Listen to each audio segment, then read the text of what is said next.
सांगोल तालुका हा दुष्काळग्रस्त असल्यामुळं तिथं वाळू उपलब्ध करणं आणि वाळू देणं घरकुलांसाठी अवघड असताना तहसीलदार साहेबांनी ऐतिहासिक निर्णय इथं राबवण्याचा प्रयत्न केला, अंमलबजावणी केली या ऐतिहासिक निर्णयाची।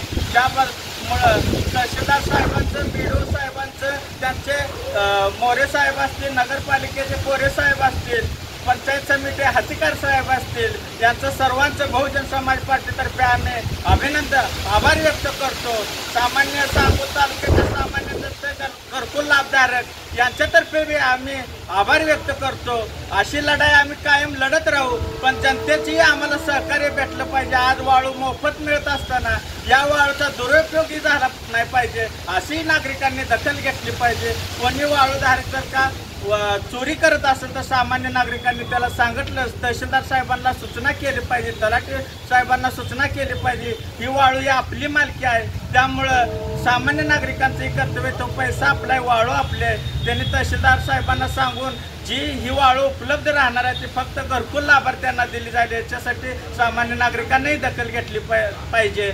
जसा हा वाळू वाटपाचा आम्ही अंमलबजावणी करेपर्यंत पाठपुरावा केला आणि शेवटपर्यंत शेवटच्या लाभार्थ्यापर्यंत पोहोचवण्यासाठी आम्ही बंधनकारक राहील, तसाच एक याच्यानंतर जल जीवन मिशन अंतर्गत 50,61,00,000 काम सांगोल तालुक्यात झालेलं आहे।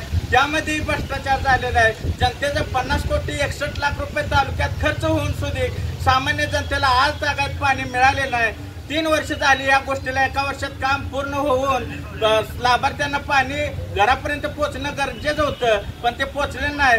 1-2 महिन्यात ह्याचाही पाठपुरावा करू, सामान्य नागरिकांनी ह्याच्यासाठी आम्हाला साथ द्यावी असं त्यांनाही आव्हान करतो। जोपर्यंत प्रत्येक घराला पाणी पोहोचणार नाही तोपर्यंत बहुजन समाज पार्टी शांत बसणार नाही। याचा लढा रोडवरचा असेल, उपोषणाचा असेल, कुठल्याही मार्गानं जनतेला न्याय देण्याचा प्रयत्न करू। जय भीम, जय भारत, जय संविधान। जनमत सबस्क्राईब करा, लाईक करा, शेअर करा।